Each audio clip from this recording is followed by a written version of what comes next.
Sri Lanka.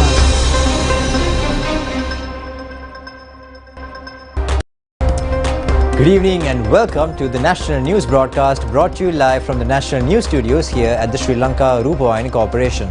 I am Dishan Virakon and joining me tonight is Sharifa Tahir. First up, let's take a look at your headlines. The President says he is bound to implement the Constitution. The Mahanayaka Theras of the three chapters have sent a letter to the President. The third session of the 9th Parliament will be prorogued tonight. The Election Commission says it is unaware of resignations of any members. The government stresses that the drug menace will definitely be eradicated. Dates have been fixed to hear the petition that demands action against the police officers accountable for the Easter Sunday attacks. 40 killed by a drone attack in Nigeria. Now moving on into those and other stories in detail. Now the Gazette notification pertaining to prorogue the third session of the 9th Parliament tonight has been issued by President's Secretary Saman Ekanayaka. Accordingly, the fourth session of the 9th Parliament will be inaugurated by President Ranil Wickremesinghe at 10 a.m. on the 8th of next month. At the inauguration of a new session in the House, the President traditionally presents his policy statement. Accordingly, proposed new policies on the 75th Independence Day ceremony and the new rules and regulations with regard to the celebration of the centenary of independence will be presented in Parliament, disregarding ethnic and political differences. These new policies will be compulsorily implemented from 2023 to 2048. President Ranil Wickremesinghe said that he is bound to implement the existing law in accordance with the executive powers of the President. He said further that the 13th Amendment to the Constitution is being implemented accordingly or the Parliament should abolish it. President Ranil Wickremesinghe also pointed out that any parliamentarian could move a private member's bill to abolish the 13th Amendment. The President stressed that he was not ready to divide the country at all and would not betray the Sinhalese nation as well. President Wickremesinghe made these remarks at the all-party conference held at the Presidential Secretariat yesterday. It is my responsibility as the executive to carry out the current law. For approximately 37 years, the 13th Amendment has been a part of the Constitution. I must implement or someone has to abolish it by a way of the 22nd Amendment. If the bill was voted against by the majority in the House, then the 13th Amendment would have to be implemented. He said that we can't remain in a middle position, either to implement the 13th Amendment or to abolish it. I'm acting in accordance with the decision delivered by the Supreme Court bench regarding the 13th Amendment, in particular Chief Justice Parindra Ranasinghe's ruling. If we stick to that, we must say that we are in a united state. I oppose a federal state by devolution of power. The provincial councils in Sri Lanka do not at least have the powers that are vested within the London City Council. Hence, we can't define this as a federal state. The late President J.R. Jayawardena introduced many clauses along with the attorneys at law not to make Sri Lanka a federal state.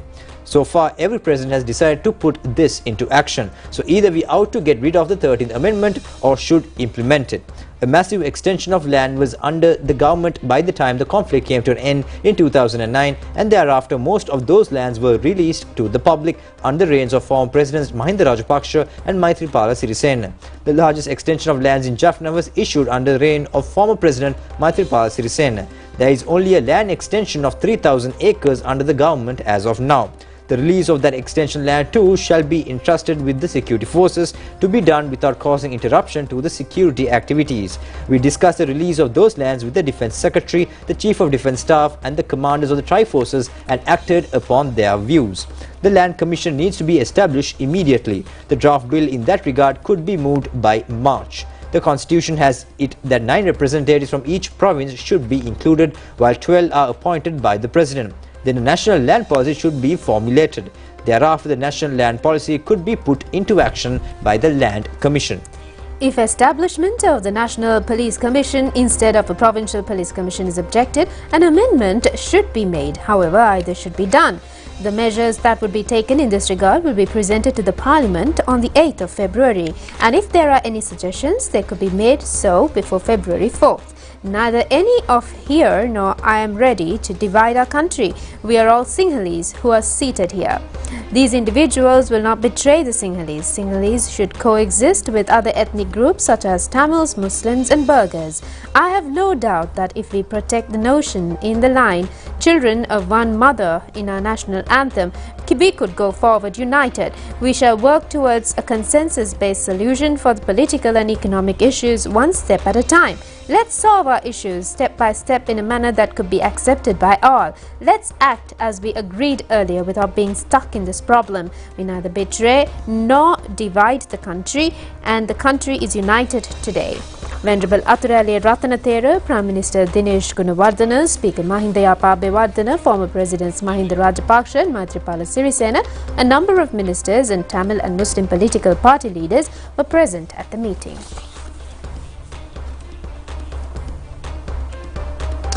Now, the Mahanayakatheras of the three chapters have sent a special letter to the President regarding security and the renovation work of Buddhist temples located in the northern and eastern provinces and the significant historic Buddhist places of worship throughout the island.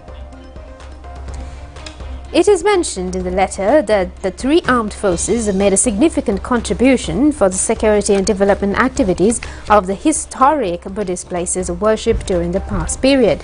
The Mahanayakatheras pointed out that demobilizing armed forces from these Buddhist locations may lead to hamper the development activities in these places.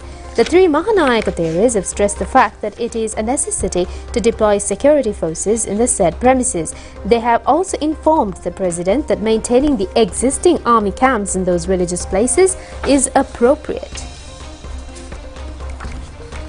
Now, the Election Commission says that it has not yet received any resignation letter or a copy of such a letter from any of its members so far. Now, the Commission stated this in a communique issued last night.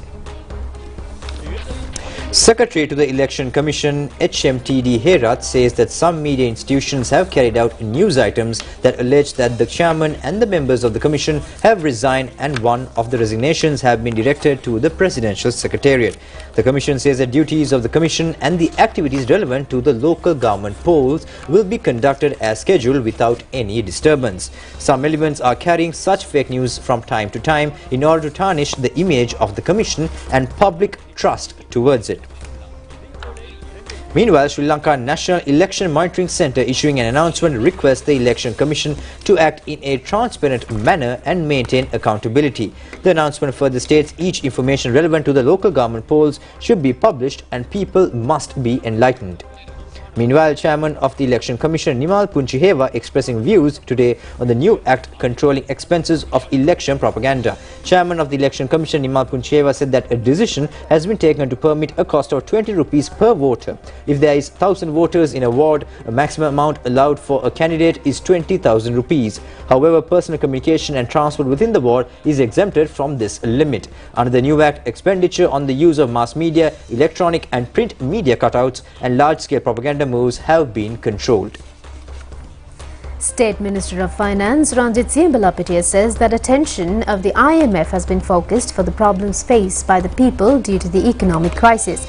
He made these comments at a press briefing held today in response to a query made by COPA committee. The State Minister also expressed views regarding the computerization of Inland Revenue Department.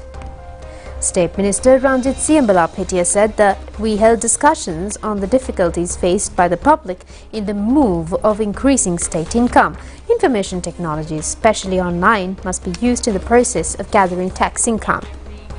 The RAMS project is very much important to minimize shortcomings and misuses and to increase efficiency.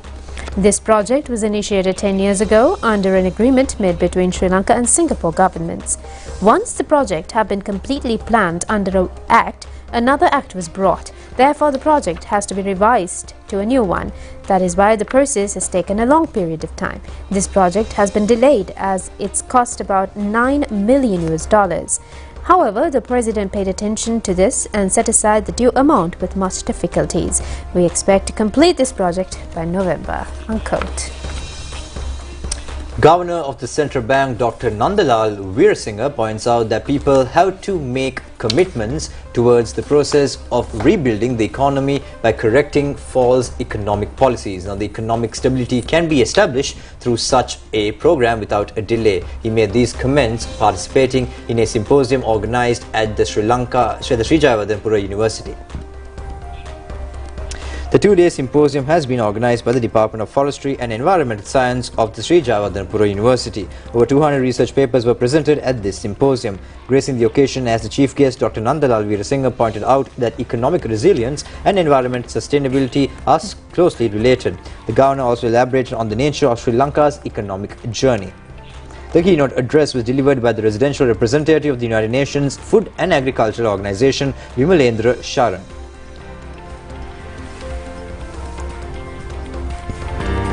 In economic policy making, especially ones that have to do with managing resilience at a time of crisis, long-term concerns such as the environment tend to get downplayed. However, now we have realized the efforts of neglecting long-term sustainability and focusing on short-term survival only. This is what the point raised by the acting Vice Chancellor as well. This is why we are facing a crisis of this magnitude even after 16 IMF bailout packages, and this is going to be the 17th during the last 60 years in Sri Lankan history. We neglected a lot of fundamental issues and did not place a robust foundation for our country to grow on. Rather, we focused on quick fixes to wipe away immediate problems only. The current issue, which is the foreign currency issue, that has been looming for decades now. Since independence, Sri Lanka hardly had a trade surplus, and deficit of imports or exports kept growing over several decades. This led to foreign borrowings to finance imports and investments, and borrowing debt kept gathering and piling up over the years. This is why we are in this debt crisis now. So we borrow to repay debt, and we borrow to import and consume, gathering more debt. The overly manipulated low exchange rate enabled this to happen. With low import costs, price signals and resource allocation in the economy was so distorted, and there were no incentives to industrialize or improve the productivity or in our agriculture sector or service sector or to diverse exports and create organic growth. So these are the issues that we have been having for several decades. The dependency type social contract is created in which the government had to import and supply even the basic essentials at low cost and subsidize utilities and energy, while providing salaries and pensions to an overwhelming segment of the population, created massive government budget deficits, and the government borrowed massively in rupee terms too.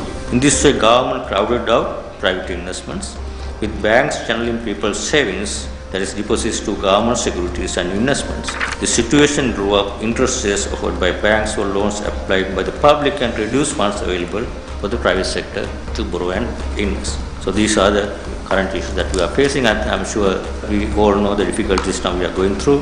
The correction of such issues needs structural adjustments, in other words, sacrifices. It is the same with addressing environmental issues. We have to make sacrifices now and put in place better systems so that true resilience can be protected over a medium to long term period.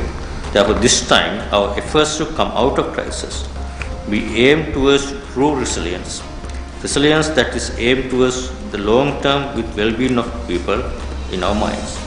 Now, we'll agree that if there is one need in the world which really transcends regions, transcends races, transcends age, transcends every different differences that humankind has, and that is the need for food. As we speak today, there are more than 900 million people around the world who are going to bed hungry. As we speak here, as we sit in this room, there are about 200 million children who are suffering from malnutrition, and Sri Lanka is included in that. Our stunting and wasting rates are extremely high. You can define it as you want, you can contest the UNICEF figures, that's fine. But we know that there is malnutrition or undernutrition in the country, as is in all parts of the world. So we really have to come together and work for it. There are over 600 million women in the world in the age group of 15 to 45 suffering from anemia, and there are more than 1 billion adults in the world who are suffering from obesity. So it's a given fact that the world is facing a food crisis,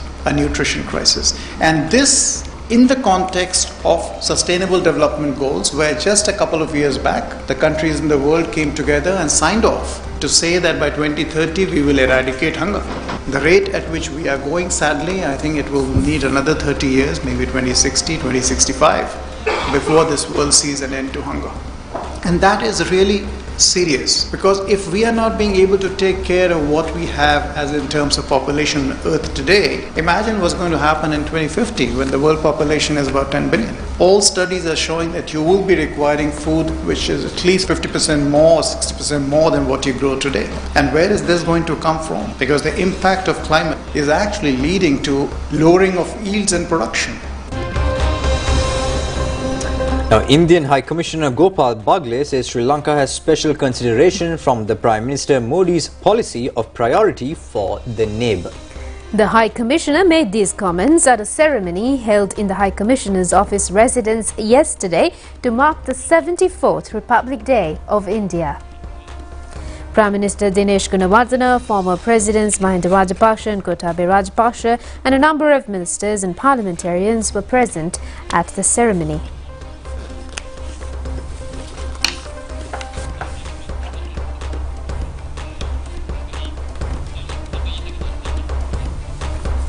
That as Sri Lanka's closest neighbour, India remains committed to support Sri Lanka.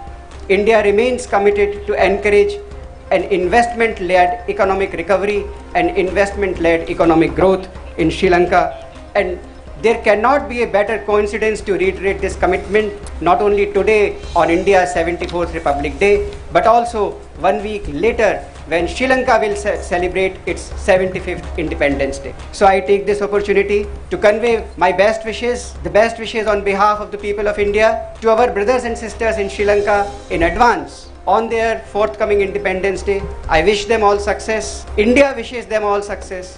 All your brothers and sisters from India wish you success, peace and prosperity. India is our closest neighbor, and the long-lasting bilateral relations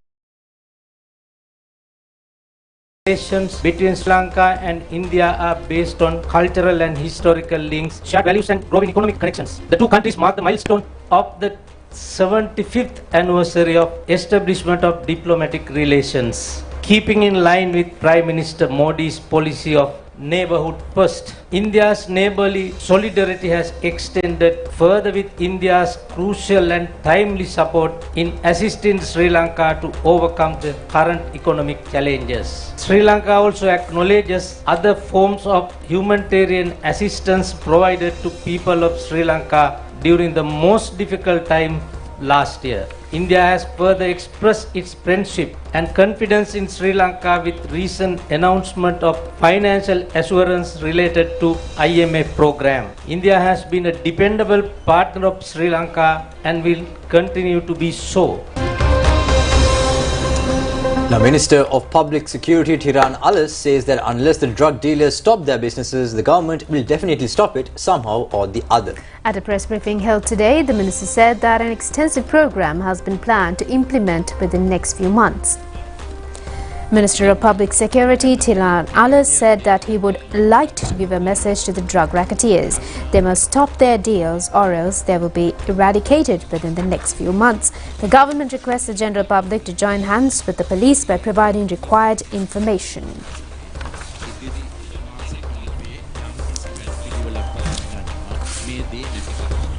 Now, 3 members of the same family had died on the spot by a fire that broke out at a house at the Vava Road area in Mahamankadavala in Anuradhapura last night.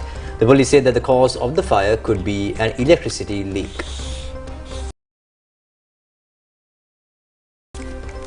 According to the investigations, the mother, son and the daughter of the same family were caught up in the fire while they were sleeping. It has been revealed that a petrol can was inside the house at the time of the fire. The neighbours have gathered immediately and doused the fire within a very short period. However, the mother and the 2 children succumbed to the severe burn injuries at that time.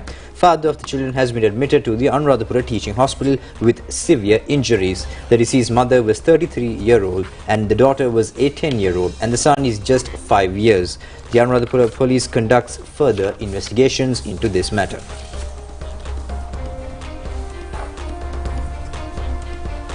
Opposition leader Sajith Premadasa says that only the Samagi Janabalavegya has the ability of having a change in the ruling system. Plans have already been drawn how to run the local government bodies. The opposition leader made these remarks addressing a public rally held in Dehayattakandiya area. Opposition leader Sajid Premadasa said that some people ask how we rule the local government institutions. When we come to power, all 341 local government institutions will be connected to 341 local government institutions in rich countries. Through such correlations, we obtain resources from those countries to carry out development activities in the relevant local government areas. Now, the Colombo High Court today rejected a request made to release the brother of the two suicide bombers of the Easter Sunday attacks, Mohammed Ibrahim Ismail, on bail. Lawyers appeared for the suspect request the court to release him on bail as he has been in remand prison for nearly 3 years. Colombo High Court Judge Navaratna Marasinghe declared the verdict of this case. Father and a relation of the two suicide bombers have already been released on bail. Dates were fixed to hear the petition filed by Archbishop of Colombo, His Eminence Malcolm Cardinal Ranjit, demanding actions against some police officers relating to the Easter Sunday attacks. The appeal court ordered to fix the petition on the 19th of May this year. A group of police officers, including the IGP and senior DIG Deshabanda Tennakon, have been named as the respondents. The petitioner says that these police officers have not taken due measures to prevent the attack, although they had prior information regarding the incident. A flight carrying 94 tourists from Tashkent city in Uzbekistan landed in the Mattala Rajapaksa International Airport today. This is the first time a group of Uzbekistan tourists arrived in Sri Lanka after the year 2021. A flight from Uzbekistan is scheduled to arrive in Sri Lanka each Sunday in the future. A special program has been planned to attract Uzbekistan tourists till the end of this year.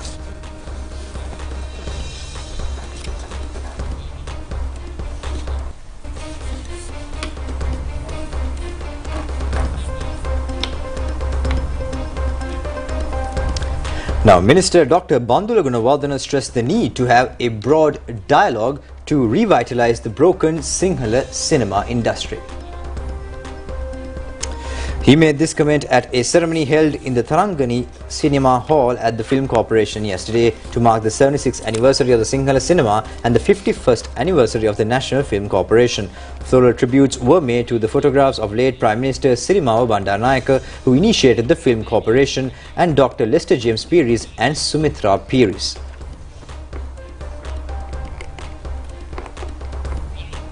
Minister Dr. Bandula Gunawardena said that he proposed a program to popularize Sinhala cinema in village areas. With the help of national television, ITN and other media institutions, programs will be telecast to enlighten the viewers on the significance of Sinhala cinema.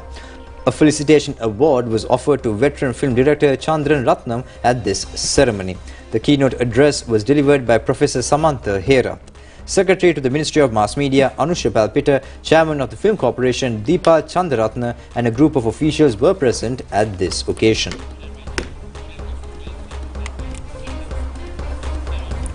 The joint naval drill organized by the Pacific Fleet of the US Navy for the year 2023 with the Sri Lankan Navy was successfully completed yesterday. This bilateral naval cooperation and training activity was held in Colombo, Trincomalee and Mullikulam areas from the 19th to the 25th of this month.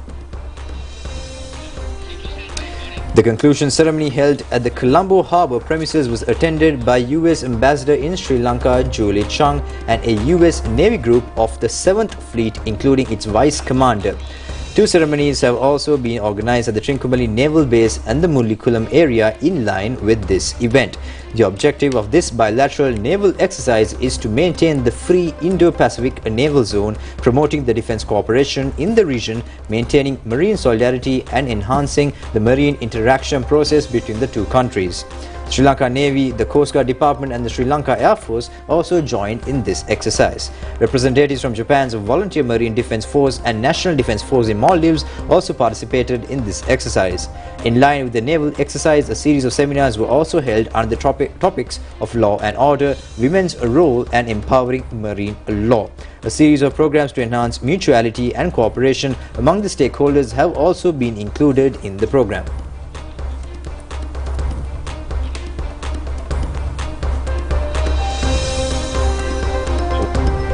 Well, that's it for local news. Stay tuned for news overseas.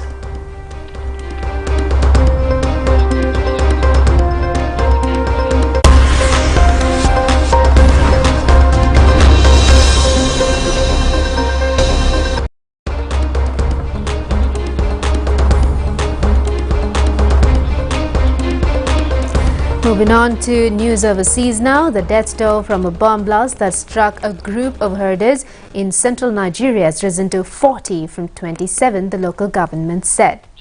The explosion on Wednesday took place in Rukubi, a village on the border between Nasarawa and Benue states, a region known for ethnic and religious violence. The Nasarawa's governor, Abdullah Sule, told reporters that approximately 40 people that were killed, and he further said that rumors earlier spread that the Air Force carried out that bombing. But right now, we understand that there was no Air Force plane that flew above the area. Instead, it was a drone that flew above the area and dropped the bomb without specifying who was operating the aircraft. An umbrella group representing herders had said the explosion was caused by a Nigerian military jet.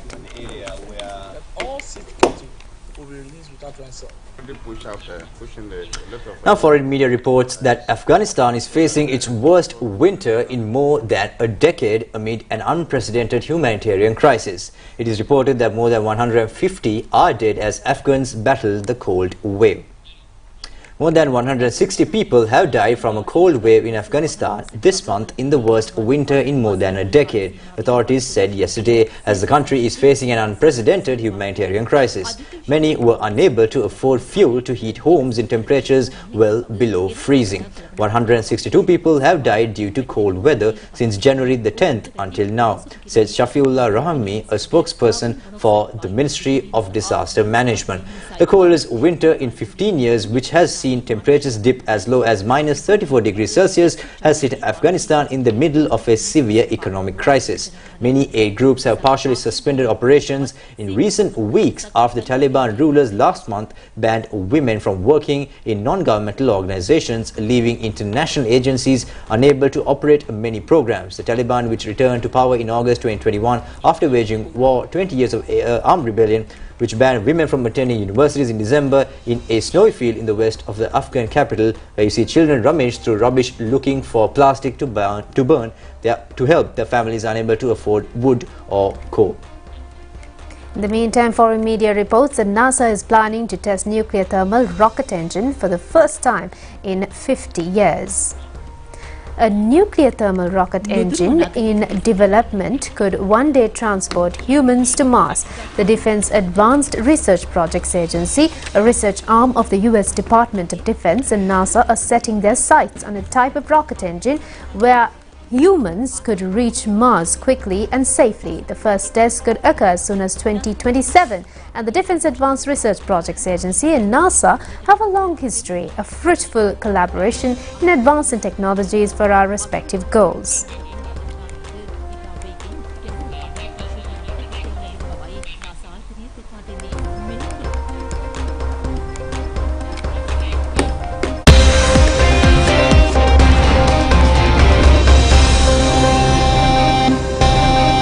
Welcome back, and now taking a look at your sports stories for tonight. The Sri Lanka cricket board team won the three-day practice match against the England Lions team by 3 wickets. Now the match was held at the R. Premadasa Stadium in Colombo. England Lions scored 413 for 8 wickets and declared the innings. Sri Lanka cricket board team scored 355 runs for 9 wickets in the first innings. Nishan Madhushankar scored 150 runs. England Lions scored 250 for the second innings. Then Sri Lanka cricket board team 309 runs for 6 wickets for the second innings and won the match by 3 wickets. Lasith Kruspille scored 116 runs.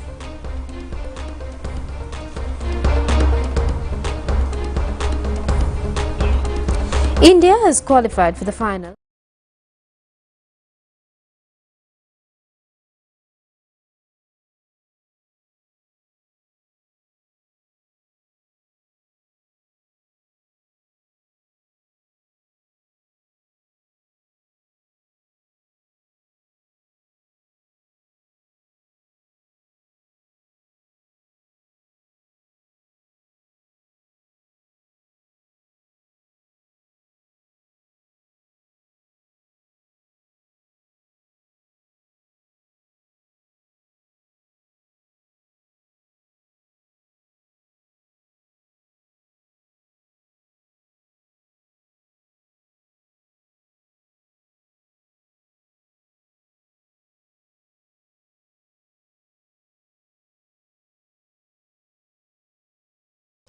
Well, that's a wrap of tonight's Primetime News Bulletin here at the Sri Lanka Rupavahini Corporation. And until we meet again next time, do take care and good night. Good night.